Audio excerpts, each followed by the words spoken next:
Bonjour à toutes et à tous et bienvenue sur KTB Radio, la radio du peuple. Aujourd'hui, nous avons le plaisir d'accueillir par téléphone Aglaé Marcelin, fondatrice de l'école d'art Aglaé Marcelin, l'art dans tous ses états, qui organisera un spectacle intitulé Le sens de l'autre, un souffle de lumière pour tous, au théâtre La Passerelle de Gap, les vendredis 4 juillet à 20h30 et samedi 5 juillet à 20h. Bonjour Aglaé. Bonjour et bonjour à tous les auditeurs de KTB Radio. Un grand merci à toi d'être au téléphone avec nous. Ah bah non, c'est moi qui suis ravie. Merci pour l'invitation.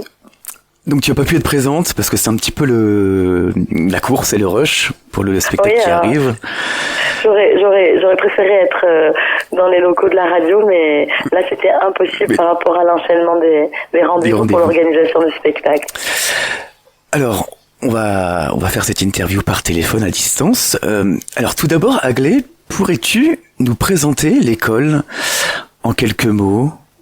Avec plaisir. Alors, l'école, elle propose essentiellement des cours de danse, mais également des cours de théâtre, des cours de claquettes, des cours de comédie musicale, donc avec du chant et de la danse.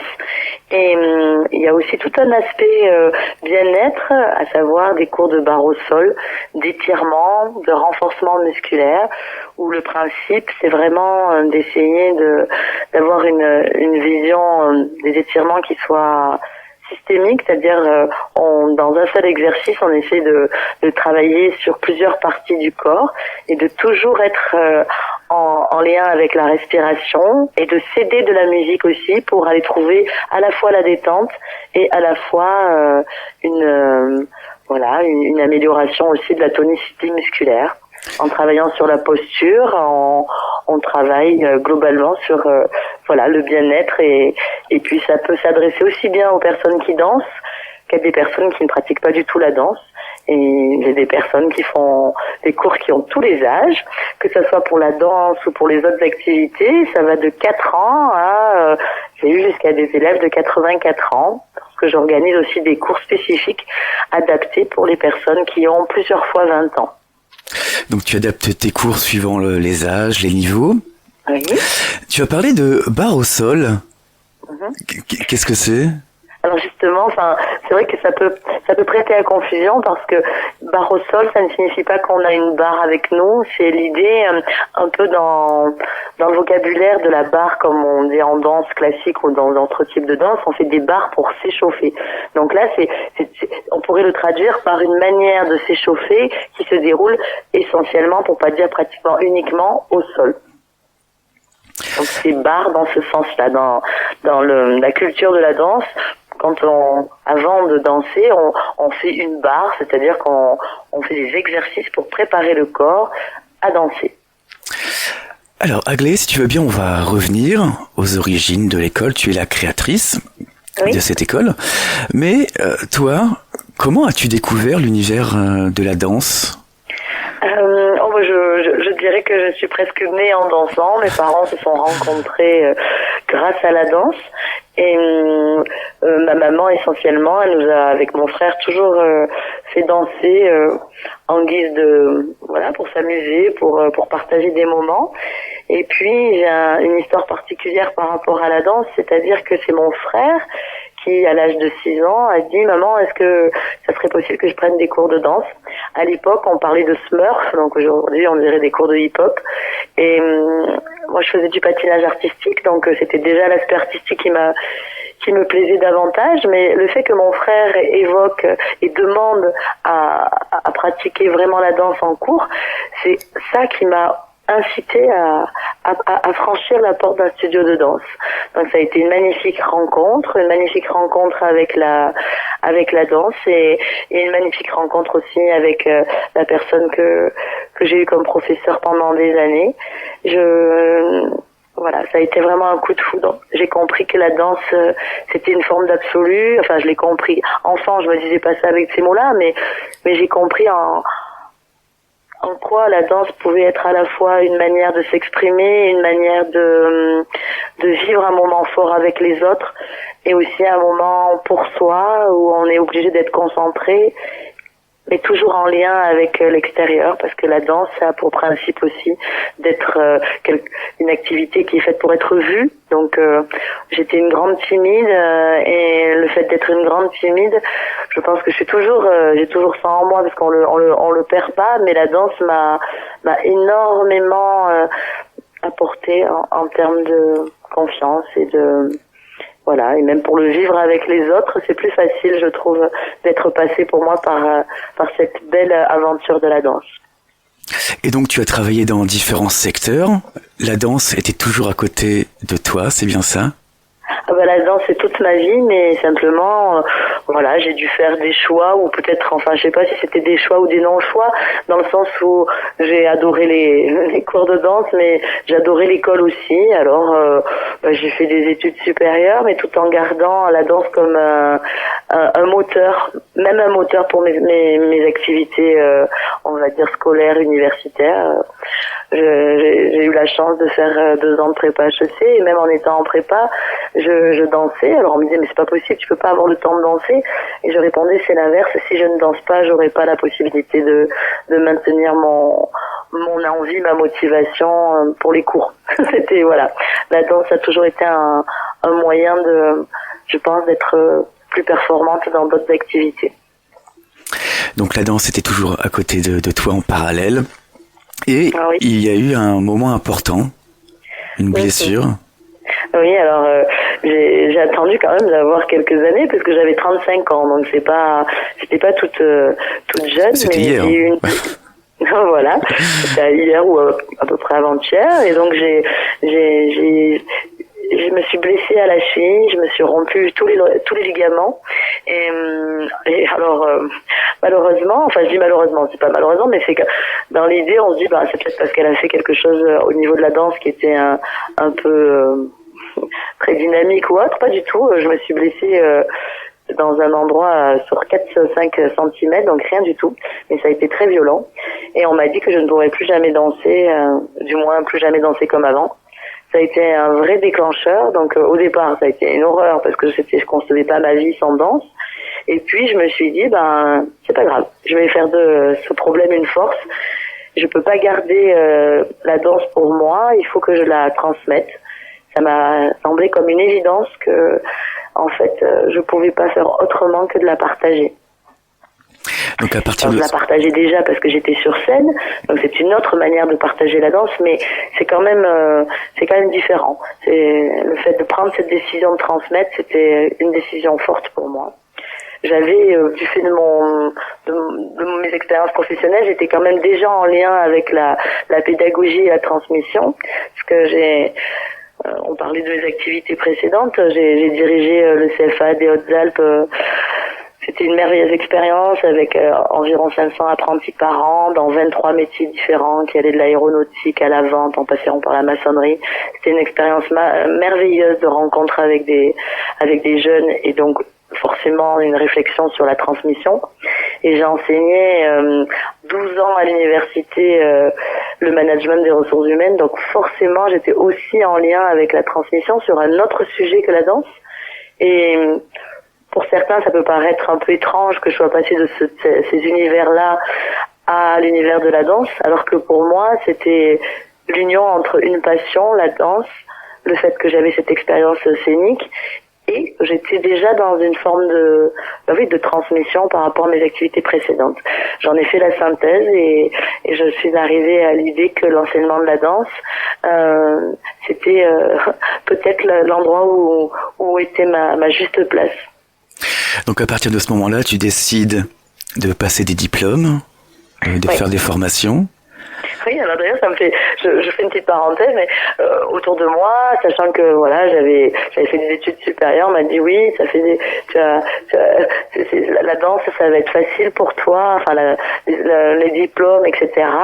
Et je tiens vraiment à souligner que c'est pas le cas, c'est-à-dire que j'ai vraiment conscience que la danse c'est quand même un milieu, en tout cas pour ce qui est de l'enseignement de la danse. Si on tient compte vraiment des textes qui datent de 89 et qui obligent les enseignants à avoir un diplôme d'État, c'est une vraie aventure, hein. C'est-à-dire que on est aussi bien sur les questions anatomiques que sur la question de la culture chorégraphique, que sur les questions de musicalité, de rythmicité, et ensuite sur tout le développement de l'enfant, de la transmission. Il y a énormément de choses au-delà du fait aussi qu'en premier lieu, on a ce qu'on appelle un examen d'aptitude technique qui correspond en gros à une fin de cycle, fin de troisième cycle, pardon, d'un conservatoire, désolé. Et donc ça veut dire qu'il y a, voilà, il y a une exigence technique, mais il n'y a pas que l'exigence technique. Donc non, c'était une vraie aventure que de prendre cette décision malgré le fait que j'ai l'expérience des études supérieures. Et donc, les diplômes, quels sont tes diplômes dans le monde de la danse? Alors, du coup, j'ai mon diplôme d'État ministère de la Culture en danse jazz. Et j'ai fait le choix aussi, donc c'était 3 ans après, d'aussi passer le diplôme d'État en danse contemporaine. Parce qu'en fait, il y a 3 diplômes d'État, il y a la danse jazz, la danse contemporaine et la danse classique. Alors mes amis me disent cette année tu devrais passer ton diplôme d'État en danse classique. Mais disons que voilà, je suis plus centrée sur la danse jazz et la danse contemporaine, même si je fais quand même aussi beaucoup de danse dite lyrique. Je laisse l'enseignement de la danse classique vraiment pure et dure à des personnes qui sont plus plus concentrées sur cette esthétique-là. Et tu continues à te former encore aujourd'hui, à apprendre, à vouloir apprendre? En fait, ça, je pense que c'est voilà, apprendre toute sa vie, c'est même pas un choix, je sais pas si c'est un devoir, mais en tout cas, pour moi, c'est une motivation d'être, je pense, toujours dans une forme de remise en question, en se disant qu'on peut toujours apprendre, on peut s'enrichir. C'est des univers qui sont infinis, donc on peut toujours affiner sa connaissance. Donc oui, j'espère être dans cette démarche. J'ai eu la chance, il y a 4 ans, j'ai passé un concours national pour le certificat d'aptitude. Donc c'est le Conservatoire national supérieur de musique et de danse de Lyon qui organise ce concours. Et voilà, j'avais soif d'apprendre et j'étais pas certaine évidemment de pouvoir être prise. Je pensais même que je ne le saurais pas parce que on était 5 pris au national et c'est tous les 2 ans, donc ça faisait un vrai défi. Et j'ai eu beaucoup de chance, j'ai été prise et cette année, au mois d'octobre, après donc à la fois la formation qui a duré 2 ans, plus les examens, plus la rédaction d'un mémoire sur le sujet de la danse, eh bien j'ai obtenu mon nouveau diplôme qui est donc le certificat d'aptitude et qui est plutôt normalement pour diriger un secteur danse dans un conservatoire ou pour diriger un centre de formation professionnelle en lien avec la danse. L'école a été créée en 2016, c'est bien ça? Exactement. On va revenir... 14 septembre. 14 septembre, précisément, 2016. On va revenir sur le nom de l'école Aglaé Marcellin, l'art dans tous ses états. Comment tu le perçois, ce nom? Qu'est-ce que tu as voulu dire avec ce nom? C'était un message que j'espère fort dans le sens où, pour moi, quel que soit son âge, quel que soit son chemin de vie, quel que soit sa condition physique et son expérience, je veux véhiculer l'idée que tout le monde peut avoir la chance de traverser des activités artistiques comme la danse, les claquettes, le chant, la comédie musicale. Et donc l'art dans tous ses états, c'est dans tous ses états d'esprit, dans tous ses états de corps. C'est aussi dans l'idée que mais en tout cas, mon idée de la danse, c'est aussi de ne pas cloisonner les disciplines, bien que diplômée en danse jazz ou en danse contemporaine, je pense qu'il est intéressant d'utiliser les différents fondamentaux de ces danses-là en fonction de ce qu'on veut transmettre et de ce qu'on veut faire acquérir aux élèves. Donc il y a aussi dans tous ces états, en essayant de décloisonner un petit peu les esthétiques. Et les liens, ce lien avec les émotions? Alors oui, et merci merci de me tendre la perche parce que en plus c'est fondamental pour moi. C'était l'art dans tous ses états, c'est dans tous ses états comme je disais d'esprit, mais donc aussi il y a un gros aspect émotionnel parce que ce qui me motive à enseigner la danse et même plus profondément à danser, c'est les émotions, c'est la transmission des émotions, d'être dans le ressenti. La technique pour moi elle est toujours qu'au service de cette interprétation et donc en étant dans cette idée-là, je trouve que quand on dit l'art dans tous ses états, c'est que on est dans l'interprétation aussi de choses qui sont très diverses. On peut être dans des choses qui sont plus drama, des choses très joyeuses, et tout ça, ça participe à pouvoir s'exprimer et à faire passer des messages. Donc danse, théâtre, comédie musicale, claquettes, barre au sol, étirement, renforcement musculaire. Tu proposes également des ateliers et des stages? Oui, alors en fait, il y a toute la semaine, il y a des cours, et puis ponctuellement, je organise aussi des ateliers, notamment par exemple ça fait ma 8e année, je crois, oui c'est ça, où je donne des ateliers parents-enfants pour créer à travers la danse, créer. C'est pas créer parce qu'ils existent déjà, mais pour vivre un moment de complicité entre des adultes et leurs enfants. Donc ça parle. Ensuite, j'organise aussi des ateliers, dits ateliers chorégraphiques. Par exemple, ça peut être pour des niveaux avancés ou pré-pro, où évidemment on prépare le corps, on s'échauffe, on s'étire, on fait une barre, mais on est essentiellement sur la partie transmission chorégraphique. Et le défi, c'est que au bout de 2 heures ou 2 heures et demie, il y a toute une pièce qui est transmise. Donc les élèves partent avec un ensemble chorégraphique d'un morceau entier. On n'en a pas encore parlé, tu organises également des projets solidaires à l'école?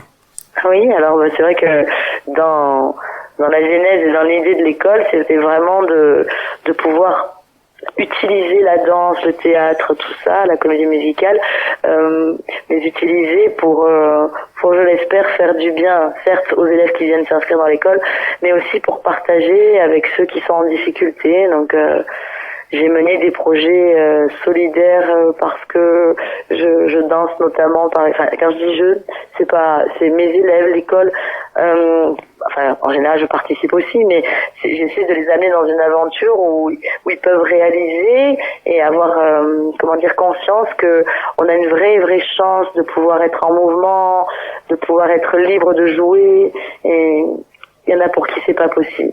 Donc cette année notamment, par exemple, on a fait pour les Restos du Cœur, pour le Secours Populaire, pour la mucoviscidose, pour qu'est-ce que j'ai oublié? Le Téléthon. Pour le Téléthon. Après donc là sur les projets solidaires, mais à titre alors là c'était pas vraiment avec l'école, mais c'était en lien avec l'école parce que c'était l'idée de la rencontre. J'ai aussi eu des activités avec des jeunes migrants non accompagnés, donc des rencontres merveilleuses. Donc j'ai fait un projet autour de West Side Story parce que West Side Story c'est initialement c'est Roméo et Juliette, et les histoires d'amour, les clans, tout ce que raconte West Side Story, c'est des choses qui sont assez universelles, et je me suis servi de ça pour pouvoir travailler avec des jeunes qui venaient de pays très différents les uns des autres, autant les pays de l'Est que de l'Afrique noire, voilà. On va parler maintenant des élèves. Oui. Combien y a-t-il de danseuses, de danseurs cette année? Dans l'école, on est... Alors après, parce que justement, il y a ceux qui participent, j'ai de la chance parce que mes élèves sont fidèles, et j'ai des élèves qui participent par exemple à des ateliers, ils viennent ponctuellement quand il y a où j'organise aussi des stages, donc on va dire qu'on est au moins 150 dans l'école. 150 et 130 pour le spectacle qui va arriver. Parce que pour le spectacle, on fait 2 séances, et il y a une partie des élèves qui est dans un spectacle et une autre partie qui est dans l'autre spectacle. On en parlera un peu plus en détail du spectacle dans la deuxième partie. Ouais, d'ailleurs, on les salue, les élèves, s'ils nous écoutent. Oui, je leur transmets toute ma reconnaissance pour justement leur envie de partager tous ces cours avec moi. J'ai envie aussi de leur dire que souvent ils me disent merci, mais en fait je réponds toujours la même chose, pas par automatisme, mais parce que c'est ce que je pense profondément. Sans eux, je ne pourrais pas faire tout ça. Donc je remercie aussi les familles, parce que dans l'école il y a des enfants à partir de l'âge de 4 ans et ils me font confiance. Et je suis très très touchée par tous les retours que je peux avoir, que ce soit une petite fleur d'un enfant de 4 ans qui veut me dire qu'il est heureux d'être là, que des parents qui m'envoient des magnifiques messages en me disant à quel point ça a pu transformer le quotidien de leurs enfants, parce que la danse est un moyen comme je le disais en amont, c'est un moyen de trouver parfois sa place. Donc c'est pas rien, parce que chercher, trouver sa place dans la société, c'est tout un programme. Donc je suis très reconnaissante de tout ça et je remercie du fond du cœur mes élèves. Ma première année d'école, mes élèves, on était très peu nombreux, m'ont dit on est AM Family, donc AM comme Aglaé Marcelin, et j'ai la chance d'avoir un M, donc ça parlait déjà de l'amour qu'on pouvait avoir d'être ensemble. Et voilà, donc c'est resté. Mes élèves, c'est AM Family, et c'est une très très belle histoire de rencontre avec des gens qui sont d'univers différents, des âges différents, des gens qui se seraient jamais rencontrés. Et c'est ça qui me touche, je crois, le plus aussi dans cette histoire, c'est que souvent on me dit mais voilà, j'ai trouvé mes amis à l'école, ma meilleure amie, voire même ma compagne. Enfin, il y a tout plein d'histoires de belles rencontres, des enfants qui se retrouvent, qui me disent ah moi je suis au centre aéré avec telle personne, et qui deviennent amis parce que grâce à la danse ils se retrouvent toutes les semaines. Voilà. Et puis dans l'école, il y a des personnes qui sont au chômage, il y a des personnes qui sont médecins, il y a des gens qui sont dans des métiers manuels, il y a des métiers, il y a tous les univers possibles. Et je trouve ça merveilleux que, voilà, ces rencontres-là, pour moi, elles sont d'une richesse infinie. Un lieu de rencontre, de partage. Oh oui, partage, c'est le mot qui me paraît être central dans les valeurs de l'école, avec aussi l'idée que on peut avoir une exigence, mais que cette exigence, elle peut toujours elle ne doit exister que s'il y a de la bienveillance. Alors je sais qu'aujourd'hui le mot bienveillance, il est un peu utilisé à toutes les sauces, mais pour moi il a un véritable sens, parce que bienveillance, ça veut dire aussi être exigeant parfois. C'est-à-dire que respecter ses élèves, respecter son engagement de pouvoir faire progresser techniquement, c'est aussi avoir une forme d'exigence. Mais si ça se fait dans la joie et la bonne humeur, voilà, c'est le principal. Tu as parlé d'enfants tout à l'heure. Quelle est la tranche d'âge des danseuses, des danseurs pour ce spectacle ? Il y a des enfants qui ont 4 ans, et il y a des enfants qui en ont... des enfants, oui, c'est toujours des enfants. On est tous des enfants. On garde une âme d'enfant. J'ose espérer qu'on puisse garder une âme d'enfant en participant aussi bien à des cours qu'à un spectacle. Et puis voilà, j'ai des personnes qui sont à la retraite et qui sont aussi très, très heureuses de partager la scène avec des plus jeunes. Alors, ce n'est pas le premier spectacle que tu organiseras les 4 et 5 juillet. Oui. Alors non, déjà on en fait des plus petits dans l'année parce qu'on n'a pas la chance de pouvoir être au Théâtre La Passerelle, qui est une scène nationale magnifique toute l'année, mais oui, déjà au moins chaque année, la toute première année, j'avais fait mon spectacle à la salle du CMCL qui est devenue le Tempo, et depuis on était au Théâtre La Passerelle, avec une année par rapport au Covid en 2020, où j'ai été accueillie par la mairie de la Saulce. C'est aussi un merveilleux souvenir, parce que j'avais construit le protocole sanitaire en fonction des exigences réglementaires. Ça a été un travail particulier, mais beaucoup disaient que c'était impossible, et puis voilà, la mairie de la Saulce ont souhaité m'accueillir, et ils ont fait en sorte que on puisse à la fois respecter le protocole sanitaire et qu'en même temps le public soit au rendez-vous, et que les élèves soient heureux de pouvoir faire ce spectacle au moment où rien ne se faisait nulle part. Et le spectacle dernier aussi, de l'année dernière, a été marquant. La poésie du temps, entre éternité et instant. Il a été important, oui, celui-ci aussi. Oui, il a été très important. Il a été important parce que quand je transmets toute l'année, tout ça, je danse, je chorégraphie, je transmets. Et ensuite, pendant le spectacle, je suis spectatrice. C'est-à-dire que je suis à la régie, mais je regarde le spectacle.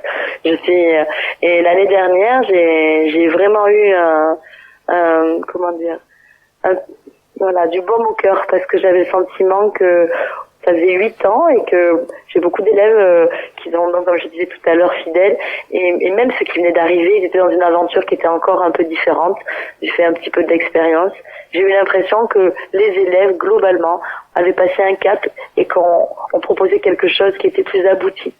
Et je pense que, c'est la danse qui veut ça, mais je pense jamais trop dans l'autosatisfaction. Au contraire, j'ai toujours peur que ça soit pas assez bien, et donc ça c'est moi qui dois gérer ça avec moi-même sans impacter mes élèves, mais là pour le coup je me disais non pas waouh c'est super merveilleux, je me disais juste que il y avait quelque chose qui était un cap qui était passé et qu'on avait passé ensemble. En termes de mise en scène, je trouve que c'était plus intéressant, mais ça l'a été uniquement parce que les élèves étaient encore plus réceptifs, parce que moi je peux rien faire sans eux, donc c'est eux qui ont le mérite d'avoir justement permis à travers leur progression, ils ont permis un spectacle pour moi plus abouti. Aglaé, si tu veux bien, avant d'aborder la création de ce spectacle des 4 et 5 juillet, on va parler de l'organisation, des thèmes, des chorégraphies. Mais avant, on va faire une première pause musicale. Et comme cette émission, c'est ton émission, je t'ai proposé de choisir 3 chansons. Et tu as choisi Le Monde est Stone de Fabienne Thibault. Pour quelle raison tu as choisi cette chanson? Alors, je l'ai choisi parce que déjà, émotionnellement, cette chanson et surtout cette voix de Fabienne Thibault me transperce, me donne beaucoup d'émotions. Et puis symboliquement aussi, ça fait plus de 17 ans que je partage la scène avec Fabienne Thibault dans Starmania, et je crois que je pourrais pas en être là où j'en suis si j'avais pas cette expérience scénique. Et donc c'est une manière aussi de dire merci à Fabienne Thibault qui m'a accordé sa confiance il y a 17 ans, grâce à la rencontre qu'elle a faite avec Stéphane Orsière, qui dans le spectacle essentiellement chante. Je crois que cette aventure Starmania, c'est un petit peu comme l'école, c'est une aventure évidemment artistique, mais c'est avant tout une aventure humaine. Et Fabienne Thibault, son mari Christian Montagnac et toute la troupe se sont devenus une autre famille encore. C'est vraiment de magnifiques moments pleins de sincérité, des moments pleins de sincérité. Et nous écoutons tout de suite une chanson de Starmania avec Fabienne Thibault, Le Monde est Stone, et nous sommes sur KTB Radio.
Si c'est la terre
Et nous sommes de retour sur KTB Radio avec pour invité Aglaé Marcelin, fondatrice de l'école d'art Aglaé Marcelin, l'art dans tous ses états, qui organisera un spectacle au théâtre La Passerelle de Gap les vendredis 4 juillet à 20h30 et le samedi 5 juillet à 20h.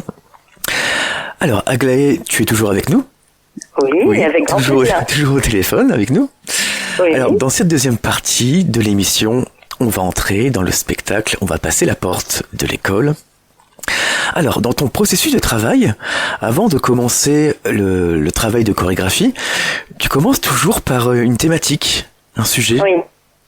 Oui, je pars d'une idée, en général, d'une interrogation que je peux avoir sur un sujet. C'est vrai que je suis plutôt passionnée par tout ce qui est philosophique, donc c'est toujours un peu en lien avec des questions. Alors, c'est sans prétention parce que ça peut faire un peu, mais en tout cas un peu existentiel, entre les questions existentielles et les questions du vivre ensemble.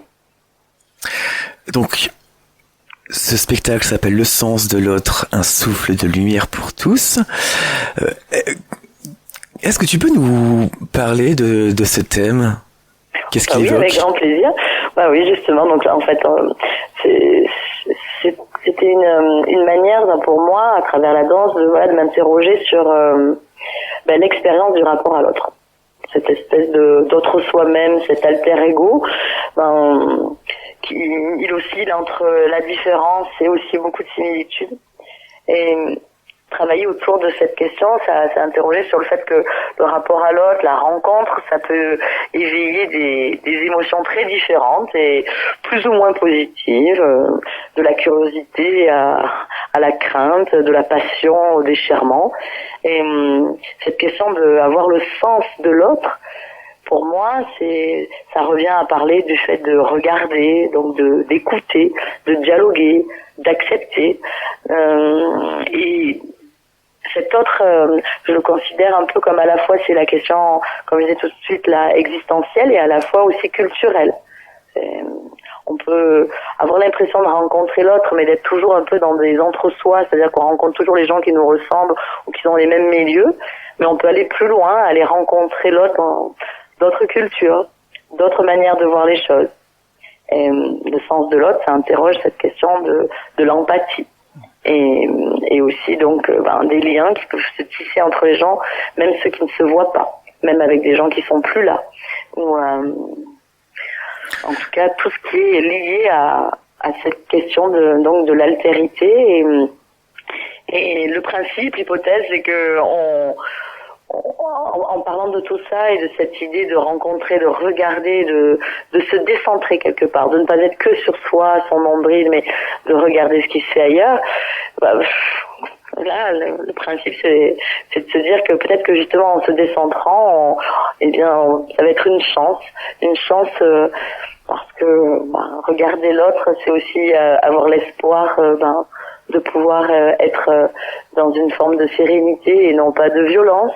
Et je crois que par les temps qui courent, parler d'espoir, parler de souffle de lumière, c'est une manière de considérer que chacun d'entre nous, on peut avoir aussi les clés pour permettre que ça soit dans notre quotidien ou de manière plus macro, de faire en sorte que on soit pas dans la violence.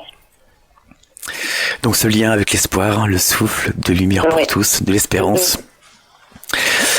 J'aimerais qu'on parle maintenant des chorégraphies. Donc le thème a été réfléchi, choisi. Ensuite, il y a tout un travail de chorégraphie à effectuer. Alors comment se déroule ce travail ?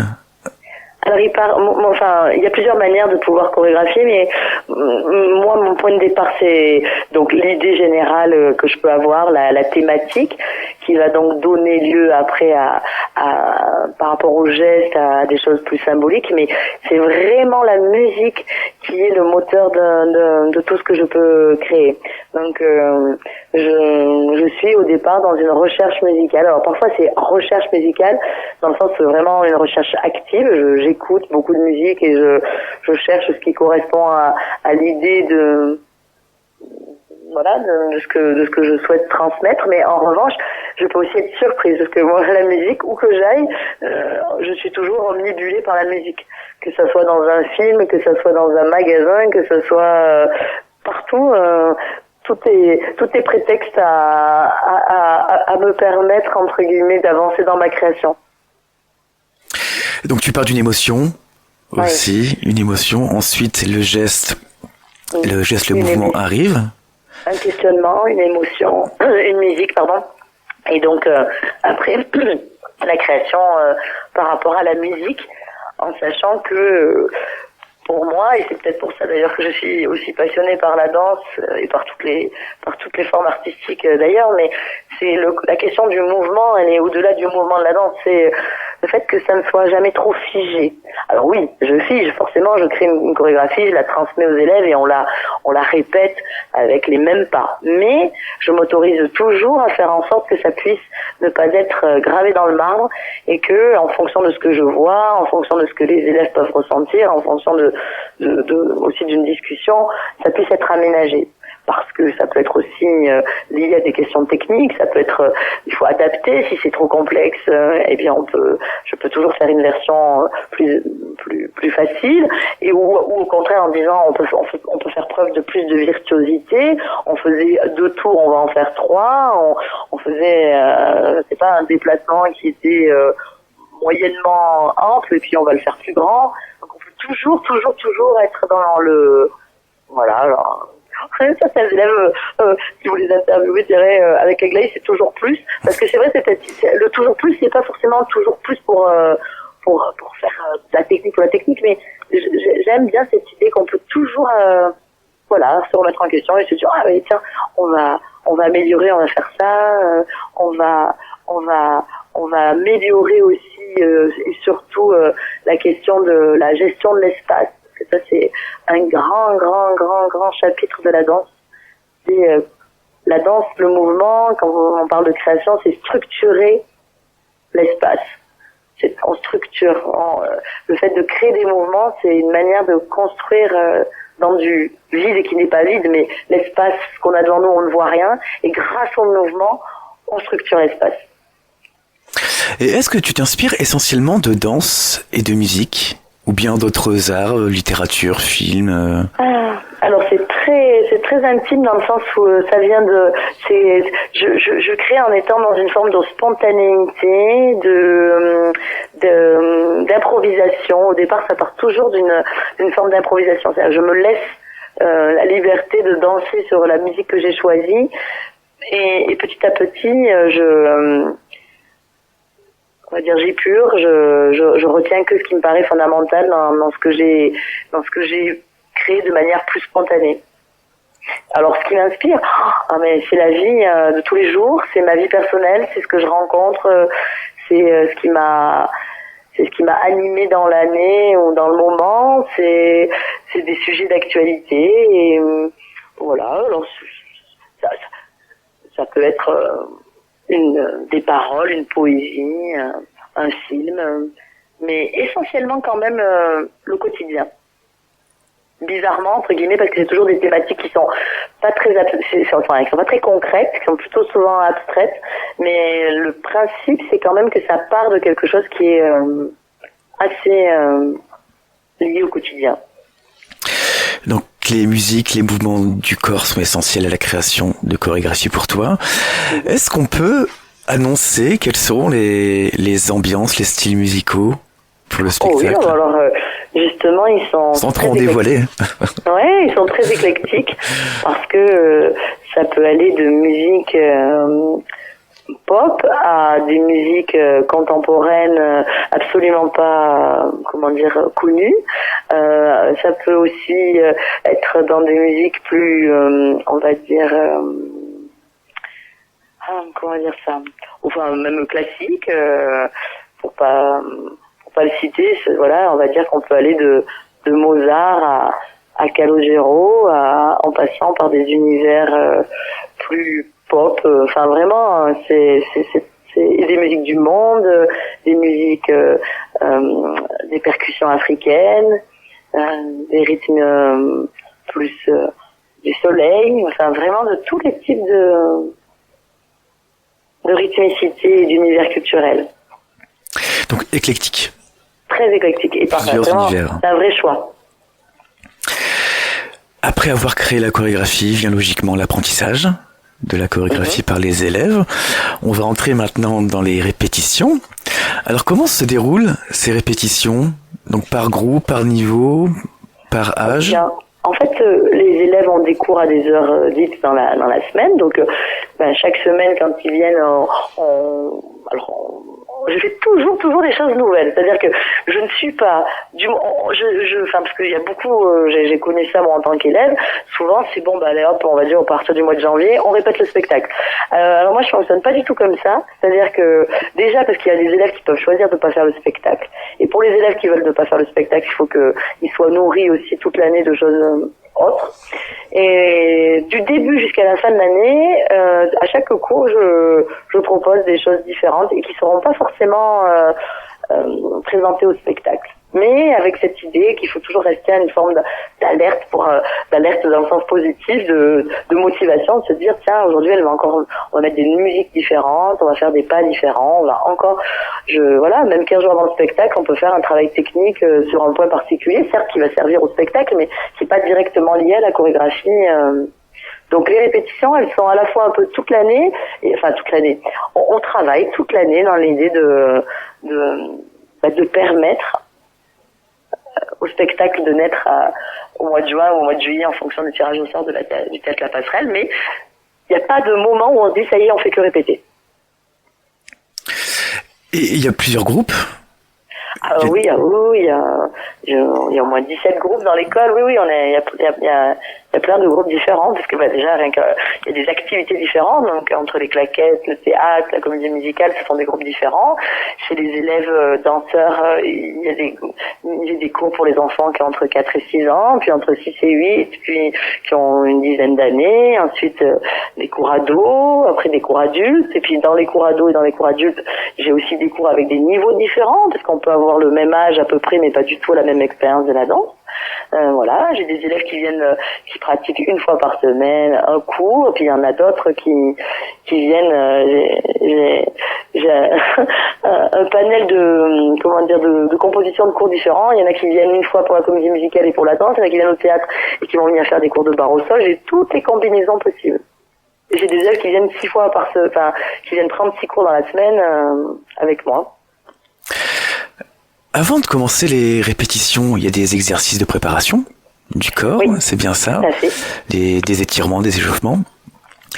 Peux-tu dévoiler quelques exercices à effectuer avant de commencer les répétitions? En fait, il y a des fondamentaux dans la préparation corporelle, c'est-à-dire que dans une barre, donc c'est ce que j'expliquais en début d'émission, c'est-à-dire ce qui serait l'échauffement pour un sportif, ce qu'on fait avant de commencer vraiment de pratiquer l'activité, on fait une barre. Donc on a l'image donc de la barre en danse classique où on a la main à la barre, mais nous en fait c'est exactement pareil sauf qu'on n'a pas la barre.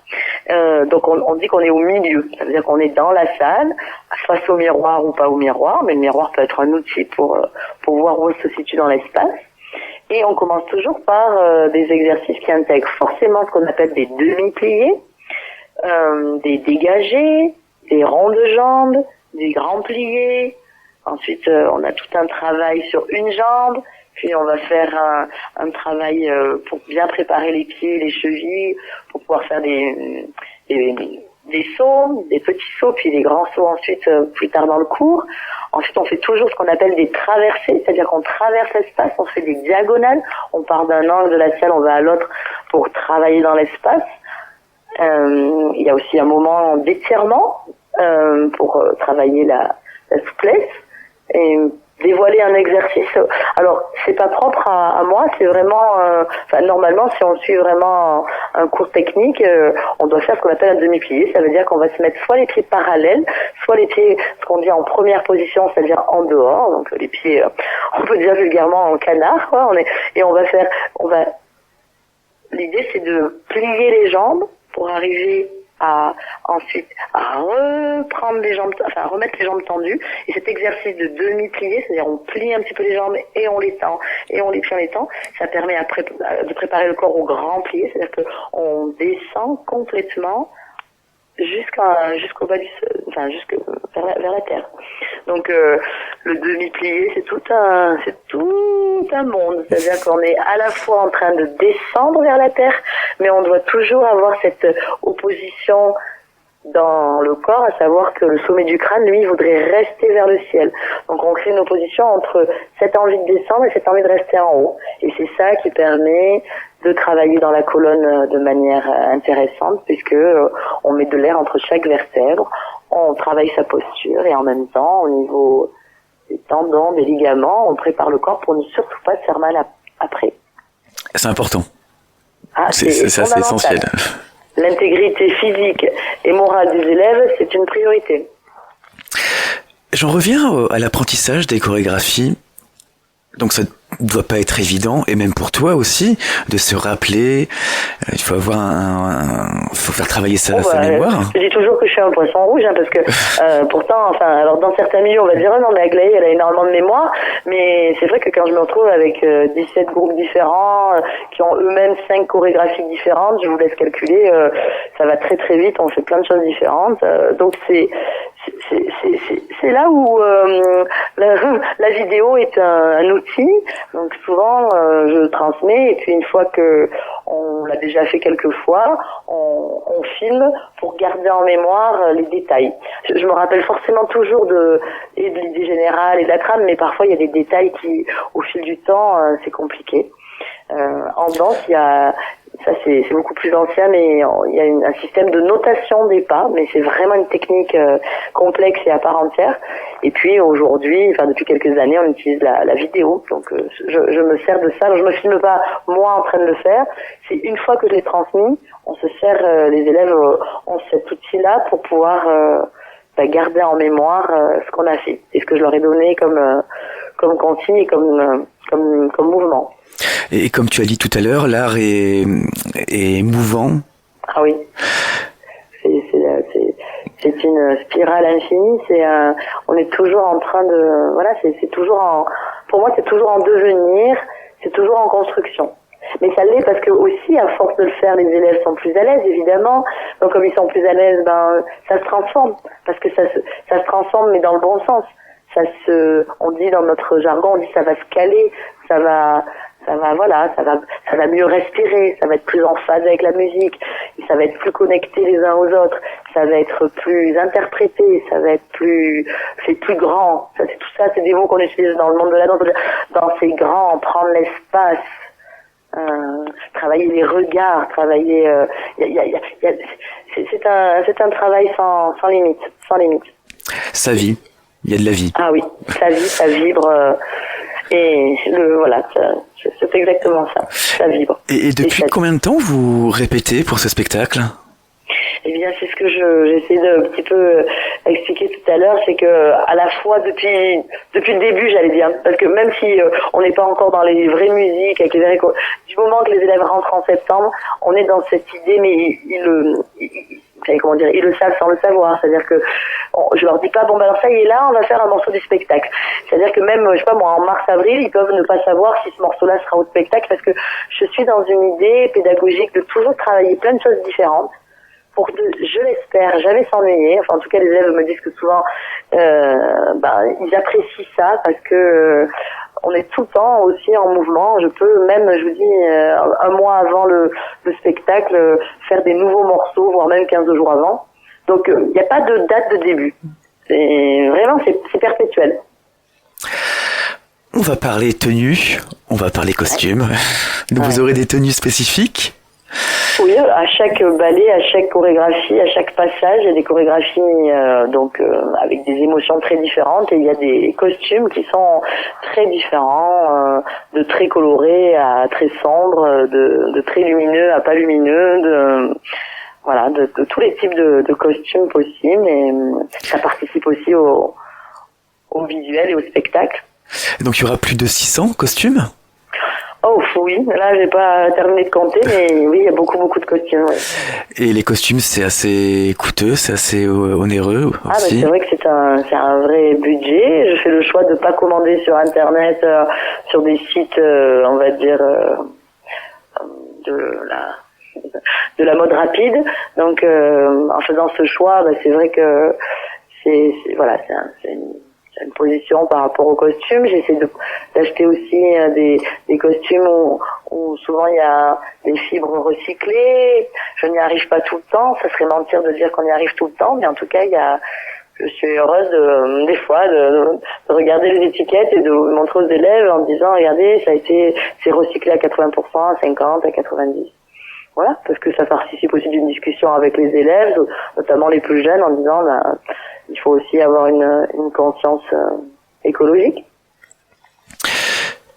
Pour la mise en scène, tu as réalisé un travail sur la lumière, parce que c'est toi qui mets en scène aussi. Oui, alors la mise en scène, on fait ce qu'on appelle un plan feu, c'est-à-dire une conduite avec tous les morceaux du spectacle, dans lequel pour chaque morceau, il y a ce qu'on appelle une ambiance.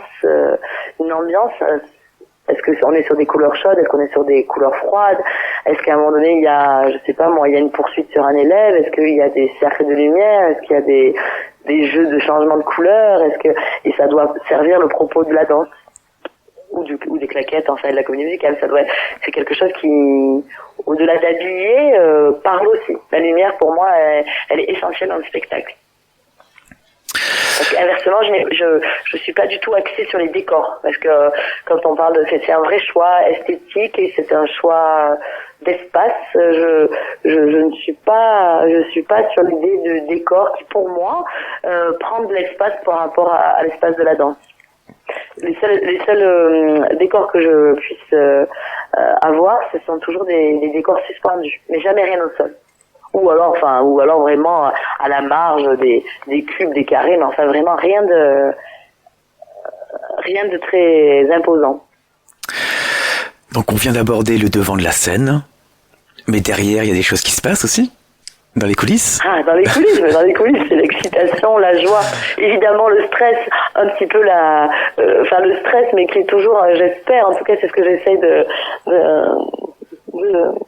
faire réaliser aux élèves, c'est que on joue pas notre vie en allant sur scène, on est dans quelque chose qui doit rester du plaisir, qu'on soit amateur ou professionnel, c'est vraiment ça qui compte, c'est se dire waouh, j'ai une chance inouïe, je suis sur une scène, qu'elle soit grandiose comme celle de peut-être la passerelle qui est une scène nationale, ou qu'on soit dans la rue, on est sur scène, on est dans le rapport au public et on donne de soi pour essayer de faire passer un bon moment aux autres. Donc ça c'est merveilleux. Enfin, et il y a une entraide aussi dans les coulisses, parce qu'il n'y a pas de bénévoles, on n'a pas précisé, il n'y a pas de bénévoles pour... Alors non, j'ai pas de bénévoles qui s'occupent des élèves pendant le spectacle, parce que j'ai la chance, comme c'est très multigénérationnel, d'avoir des adultes nombreux qui peuvent s'occuper des enfants. Donc on est en autogestion, parce que pour respecter aussi le fait qu'il faut pas qu'on dépasse un nombre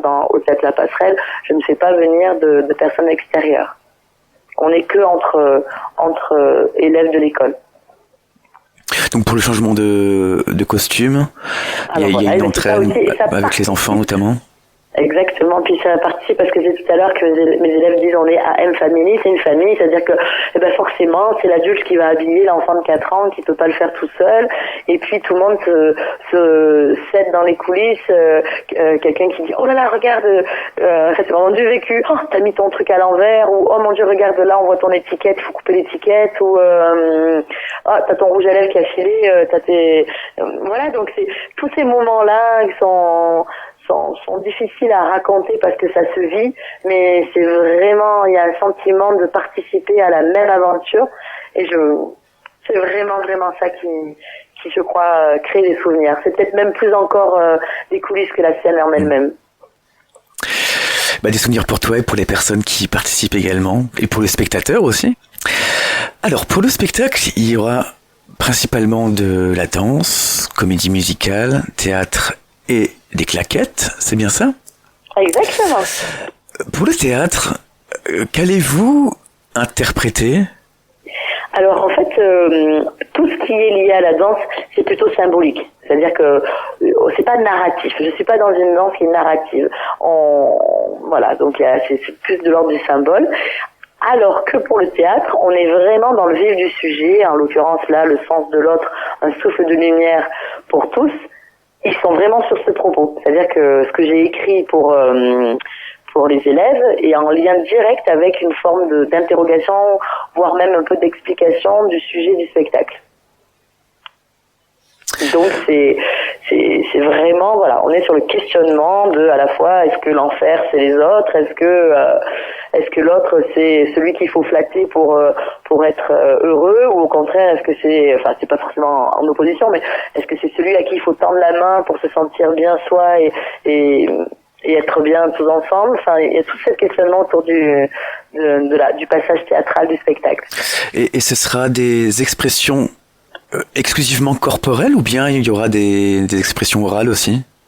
Le théâtre, là, c'est essentiellement en mots, donc, mais forcément, en théâtre, bien sûr, on travaille ce qu'on appelle le masque, le visage, les émotions, et ça passe aussi quand même par le corps. Donc oui, le corps est en mouvement, et la mise en scène fait qu'ils sont en déplacement, mais le message passe essentiellement par les mots.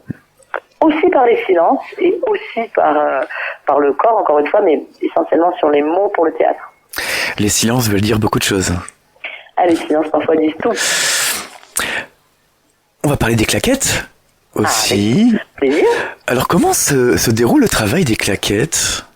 Alors les claquettes, en fait, les claquettes, c'est une question pareille de barre au début, c'est-à-dire on se prépare, on va faire tourner les chevilles, monter sur demi-pointe, redescendre pour pas se faire mal, donc mais aussi une préparation plus globale pour mobiliser les 3 volumes du corps, à savoir la tête, la cage et le bassin. Donc ces 3 volumes, on essaye de les mobiliser pour créer de la fluidité dans le mouvement. Et les claquettes, eh bien, c'est un travail percussif. Les élèves danseurs sont forcément ils sont en lien avec la musique dans leur travail, mais les claquettistes encore davantage, puisque on est un instrument parmi les instruments sur la musique. Donc il y a un travail de rythmicité, d'écoute musicale, mais aussi d'énergie qu'on peut mettre dans les frappes, donc les frappes de pied, avec les chaussures qui ont des fers dessous, parce qu'on peut moduler l'intensité du son. Donc c'est aussi un travail qui peut être subtil sur quand est-ce qu'on frappe plus ou moins fort. Les cours se font avec aussi un vocabulaire qui est emprunt de l'anglais, parce que c'est des claquettes américaines, donc on va faire des shuffles, des stamps, on va faire heel, c'est-à-dire le talon, et donc c'est codifié. Les claquettes sont assez codifiées. Ce sera à découvrir. Oui, j'invite tous les auditeurs à venir évidemment voir le spectacle, mais aussi à participer à des cours, parce que je fais toujours vous pouvez toujours venir essayer gratuitement les cours. Donc si les claquettes, là, qui était le sujet de l'instant, vous interpellent, vous êtes les bienvenus pour venir essayer des cours gratuitement. On va parler des réservations pour le spectacle. Où on peut réserver ? Alors donc pour le spectacle, du vendredi 4 juillet 20h30 ou du samedi 5 juillet 20h, c'est 2 séances avec le même spectacle, mais pas avec les mêmes élèves. Enfin, il y a une partie des élèves qui fait les 2 spectacles, mais une partie qui ne fait que l'un ou l'autre. Et bien, vous pouvez trouver les places à l'office de tourisme de Gap, à l'office de tourisme de Tallard, et sans vous déplacer sur le site internet de l'office de tourisme, en allant, il y a écrit billetterie Aglaé-Marcelin, et vous pouvez, en restant chez vous, prendre des places. C'est gratuit pour les enfants avant 6 ans aussi, et si jamais vous voulez voir 2 fois le spectacle, c'est 7 € pour voir une deuxième séance, alors qu'une place c'est 17 €, et donc 7 € de plus pour voir 2 séances du spectacle. Et est-ce que on peut se rendre au spectacle sans avoir réservé ? Est-ce qu'il y aurait une billetterie sur place ? Il y a toujours une billetterie sur place, parce que on a toujours aussi espoir que des gens au dernier moment se disent tiens, si j'allais voir le spectacle. voilà, moi j'encourage plutôt les gens à prendre leur place en amont s'ils veulent pas se déplacer via internet ou aller à Gap ou à Tala. Mais oui, je vous confirme que ça sera tout à fait possible de prendre des places au dernier moment. Donc comme tu as dit, on le rappelle, gratuit avant 6 ans, 17 € la place, et il y a le pass de séance, 24 Exactement. €, c'est ça. Oui, donc 7 € de plus le pass pour voir les 2 séances du spectacle. Avant d'effectuer une deuxième pause musicale, je vais te poser une dernière question de cette partie. Quelles ont été les difficultés à la création de ce spectacle ? Alors les difficultés pour la création du spectacle, c'est toujours, je dirais, la difficulté elle est liée à ma propre perception de ce que je peux faire, c'est-à-dire que je suis toujours en train de me demander si je suis dans le bon chemin, dans le sens est-ce que là je suis bien raccord avec ma thématique, est-ce que j'aurais pu aller plus loin dans l'expressivité. Donc la difficulté c'est plus cette remise en question que j'ai moi. Voilà, les élèves ils s'en rendent a priori pas forcément compte parce que c'est pas le but. Eux le but c'est qu'ils soient dans une tranquillité par rapport à ce que je leur donne. Mais moi en amont, en arrière boutique, ce qui ne se voit pas dans mes difficultés de création, c'est que je dois arbitrer tout le temps. Je suis seule face à moi-même en me disant est-ce que j'ai fait le bon choix musical, est-ce que j'ai fait le bon choix du groupe, est-ce que j'ai fait le bon choix de la lumière, est-ce que j'ai fait le bon choix des costumes. Voilà, ça c'est mon quotidien. Voilà. Mais bon, en même temps, c'est ce qui me permet, j'espère, de pas m'endormir. Toujours rester éveillé. Toujours. Quoi qu'il arrive. Toujours. On va écouter une deuxième musique que tu as choisie. Une œuvre de Mozart. Piano concerto numéro 23. C'est bien ça ? Exactement. Pour quelle raison tu as choisi que nous diffusions une œuvre de Mozart ? Pour plusieurs raisons, parce que on va dire que la première c'était le Mandelstam parce que c'est mon quotidien en tant que danseuse. La musique, Mozart, voilà, c'est pas la peine de le présenter, mais disons que je trouve ce morceau particulièrement touchant, particulièrement je sais pas, c'est à la fois poétique et à la fois ça m'évoque énormément de choses et de sujets, mais aussi parce que symboliquement lors des examens de danse j'aurais pu tomber sur un autre morceau, mais dans l'épreuve de musique j'ai eu à décomposer, à expliquer, à travailler sur ce morceau de Mozart. Donc je trouve que ça a été aussi un point de départ par rapport à la création de l'école que d'obtenir mes diplômes en danse, et c'est une manière de revenir sur cette époque-là d'apprentissage du métier de professeur de danse, qui est un autre métier que celui d'interprète sur scène. C'est deux métiers différents. Et nous allons écouter tout de suite Mozart, et nous revenons dans quelques instants avec Aglaé pour la dernière partie de l'émission. Et vous êtes sur KTB Radio.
Et vous êtes toujours avec Aglaé Marcelin, fondatrice de l'école d'art Aglaé Marcelin, l'art dans tous ses états.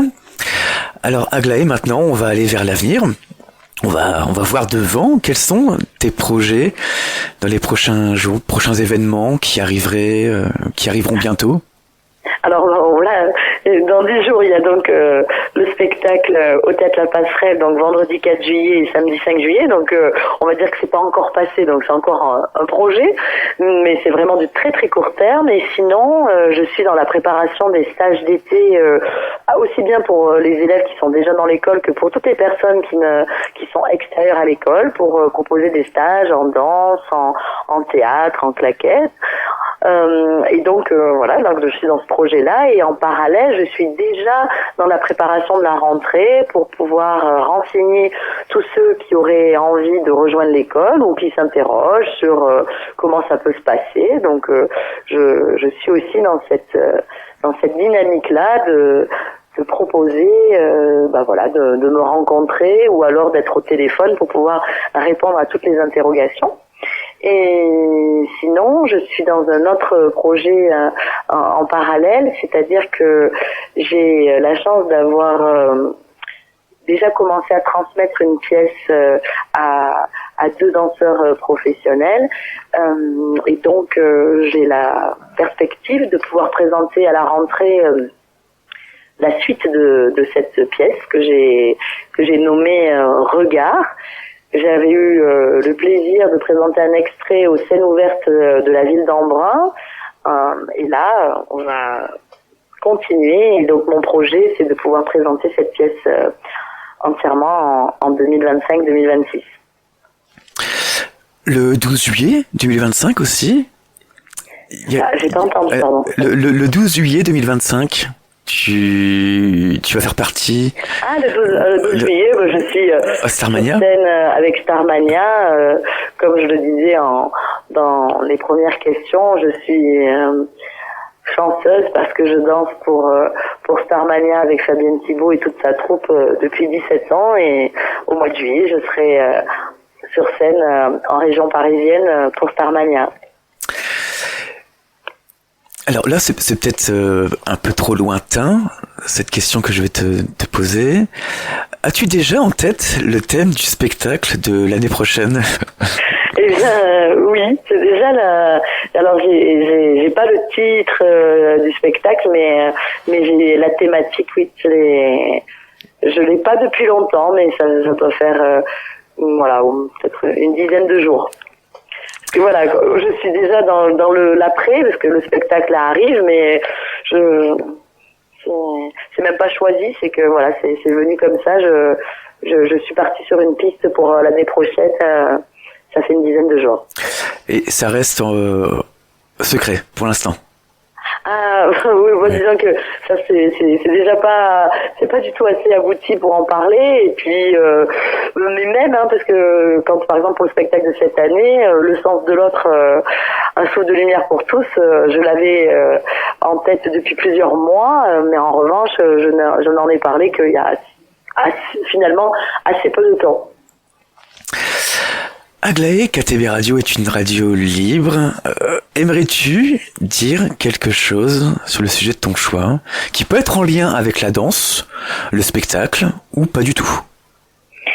Alors de manière très spontanée, ce que j'ai envie de dire, c'est que à travers mon enseignement de la danse ou du théâtre et de toutes les autres disciplines qui sont présentes dans l'école, j'ai la chance de mener des projets extérieurs à l'école. Donc je vais parfois dans les écoles primaires, je vais au collège, j'ai fait des projets à l'ASPA, dans les centres de formation, et il y a quelque chose qui m'interpelle beaucoup, c'est la question du harcèlement à l'école.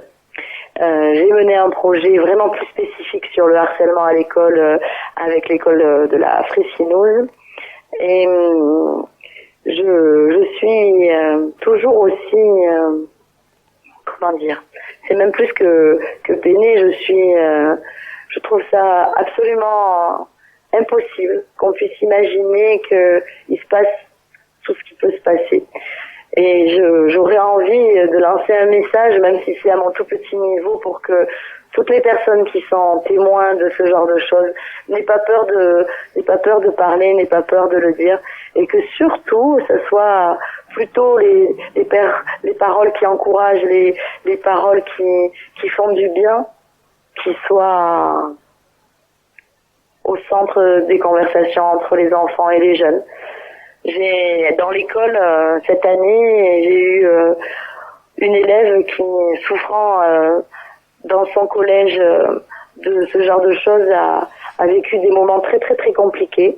Ça m'a énormément touchée. Ça me touchait déjà, comme je le disais, parce que je fréquente des écoles primaires, des collèges et tout ça. Mais le fait d'avoir dans ma propre école une jeune fille qui me raconte que ce qui se passe au collège n'est pas normal et que ça lui fait beaucoup de mal et que ça l'a même mise dans une situation très très très inconfortable, me fait penser que il faut vraiment pas s'endormir sur ce sujet-là. Je sais que les pouvoirs publics, les écoles, les instituts, les professeurs des écoles, les professeurs sont très attentifs, mais je pense que chacun à notre niveau, on peut jouer un rôle pour aider tous ces enfants et ces jeunes qui sont victimes.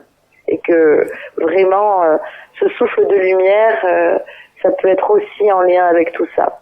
Le sens de l'autre, c'est-à-dire de jamais laisser quelqu'un sur le côté, ne pas faire de quelqu'un un bouc émissaire, ne pas être dans la moquerie, mais être dans l'empathie, être dans... Voilà, c'est le thème de mon spectacle, le sens de l'autre. Merci Aglaé pour ces mots importants. C'est important d'en parler, merci beaucoup. Merci à toi, merci à la radio KTB de me laisser la parole, de m'inviter et j'en profite pour dire que je suis très touchée aussi de savoir qu'il y a eu une vraie mobilisation pour vous, pour que votre radio continue. Et c'est une si belle nouvelle de savoir que il y a des élans de solidarité et que voilà, beaucoup ont le sens de l'autre. Et contrairement à ce qu'on peut penser, il y a de très belles choses qui se créent, qui se vivent partout. Et c'est grâce à vous que cette radio continue d'émettre. Nous, avec les personnes qui font partie de la radio, on n'aurait jamais pu continuer. Et c'est grâce à vous, aux personnes qui partagent, qui écoutent, qui ont fait quelques dons. C'est grâce à vous, tout simplement, qu'on est encore là. Et on va continuer. Encore et toujours. Il faut continuer. Ce bel élan de solidarité, j'imagine que c'est aussi une très très belle dynamique pour avoir envie de continuer et continuer encore et encore. Et ça nous a donné une telle force qu'on s'est dit non, on continue. Et on est toujours là. Avec les micros. Et pour longtemps, et pour le plus longtemps possible, c'est ce que je vous souhaite. Merci beaucoup. J'aimerais te poser une dernière question avant de nous quitter. Qu'est-ce qui te passionne dans tout ce que tu fais? Qu'est-ce qui t'anime? La relation avec les autres, le partage. L'émotion que j'ai à danser, elle est liée au fait de communiquer avec les autres. Vraiment, c'est ça qui me passionne parce que même en ayant eu des activités, comme je disais au tout début de l'entretien, aussi bien quand j'étais directrice du CFA que quand j'ai enseigné à l'université ou quand j'ai travaillé pour les entreprises en difficulté, parce que ça je n'en ai pas parlé, mais j'ai fait 7 ans d'accompagnement pour des entreprises en difficulté. Ce qui m'intéresse, c'est l'humain, c'est tout le reste, ce sont des outils, mais c'est ça qui m'intéresse et qui me fait vibrer. Et quoi qu'il arrive, ce qui m'anime, c'est de sentir que c'est le mot jubilation qui est au centre. Être heureux de faire ce qu'on fait, quoi qu'on fasse, du moment qu'on fait du bien aux autres, si on est dans le plaisir de le faire, ça ne peut être que merveilleux. Aglaé, malheureusement, on va devoir se quitter, mais on va se quitter. Pour mieux se retrouver, on va parler d'un prochain projet, d'un prochain événement. On va se quitter en musique déjà, tout d'abord. Ah oui. Avec une troisième chanson fondamentale de Calogero. Donc c'est une chanson qui sera inclue dans le spectacle. Tu as parlé de Calogero tout à l'heure. Oui, c'est vrai que là je dévoile un morceau qui est dans le spectacle et qui parle de justement ces choses fondamentales qui nous unissent, qui nous rappellent. C'est une forme de nostalgie par rapport aux souvenirs, mais aussi c'est une manière de dire que parfois c'est des choses toutes simples qui nous construisent. Ça peut être le souvenir d'un poster de quelqu'un qu'on admire, ça peut être une chanson justement. Tout ça, ça crée des liens pour soi avec son histoire et des liens avec les autres. On rappelle où on peut réserver également. Ah oui, je te remercie. Donc on peut acheter les places à l'office de tourisme de Gap ou à l'office de tourisme de Tallard, ou alors rester chez soi et le faire sur internet, sur le site de l'office de tourisme. Et il faut aller dans billetterie, et il y a billetterie Aglaé Marcelin pour l'école. Et on rappelle aussi qu'on peut te suivre sur les réseaux sociaux, Facebook, Instagram, TikTok. T'as une chaîne YouTube aussi? Ouais, sur YouTube, sur à peu près sur tous les réseaux, et je suis ravie d'aussi pouvoir communiquer comme ça, mais si je peux me permettre, tout ça là-dedans, ce sont des arts vivants, et la vidéo c'est merveilleux, mais ça remplace pas l'énergie d'un spectacle en direct. Donc j'espère que vous serez au rendez-vous du spectacle à la Passerelle le 4 et 5 juillet. Merci Aglaé. Merci infiniment pour le détail des questions et pour le temps pris pour le faire, parce que je suis sensible au fait que ça soit un format qui soit pas dans l'urgence. Donc merci pour prendre ce temps de vie et de partage. C'était un plaisir pour moi également d'avoir échangé avec toi. Merci. Et à bientôt. À bientôt. Très bientôt. Et merci à tous les auditeurs. Merci. Au revoir. Au revoir. Et si vous souhaitez faire un don à l'association KTB Radio, vous pouvez effectuer un don sur le site internet, donc c'est ktbradio.org. Nous vous remercions de l'aide que vous pourriez nous apporter. Vous pouvez télécharger l'application gratuite de KTB Radio depuis Play Store pour nous écouter où que vous soyez. N'hésitez pas à nous laisser des commentaires sur tous nos réseaux sociaux également. Merci aux auditrices et aux auditeurs d'avoir été à l'écoute de ce programme. Vous venez d'écouter cette émission avec pour invité Aglaé Marcelin, fondatrice de l'école d'art Aglaé Marcelin, l'art dans tous ses états, qui organisera un spectacle intitulé Le sens de l'autre, un souffle de lumière pour tous, au théâtre La Passerelle de Gap, les vendredis 4 juillet à 20h30 et le samedi 5 juillet à 20h. Et nous nous quittons en chanson avec Fondamental de Calogero. Et c'était Romain, votre radiologue de KTB Radio. KTB Radio, c'est votre radio, la radio du peuple. On a tous une chanson de Souchon qui nous traîne, un vieux col roulé qui nous gêne, une rentrée, une odeur de trousse. Dans nos souvenirs, on a tous toutes ces choses qui durent et qui tiennent, un vieux poster de Saint-Étienne, des mots qui nous ont démolis, des je préfère qu'on reste amis, toutes ces pierres sur lesquelles on se glisse et qui font de nous un édifice. On a tous au fond du mental toutes ces choses fondamentales, toutes ces pierres semées dans le passé qui nous poussent et qui nous font pousser, cachées là au fond du mental. Ce sont les choses fondamentales. On a tous une bonne odeur de tarte aux pommes, une chanson super en automne, un vieux couloir qui fout la frousse. Dans nos souvenirs, on a tous une amoureuse en collégienne, des prénoms qui soudain reviennent devant des vieilles photos d'élèves. Ce qui nous a élevés nous élève, toutes ces pierres sur lesquelles on se hisse et qui font de nous un édifice. On a tous au fond du mental toutes ces choses fondamentales, toutes ces pierres semées dans le passé qui nous nous poussent et qui nous font pousser. Cachés là au fond du mental, ce sont les choses fondamentales. Si un jour je me désaccorde, même perdu, déboussolé, je ferai résonner la corde, la note sur laquelle j'ai poussé.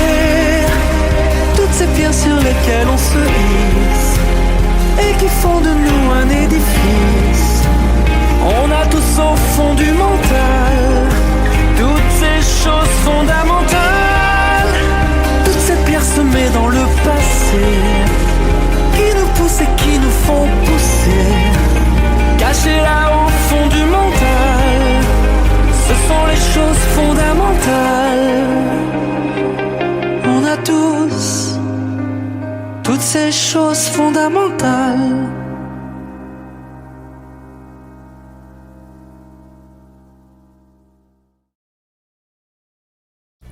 Salut! Est-ce que tu aimes notre travail? Si c'est le cas, n'hésite pas à nous laisser des tips ou un don directement depuis le site www.ktbradio.org. On compte sur toi. Merci beaucoup et bonne écoute. KTB Radio, la radio du peuple.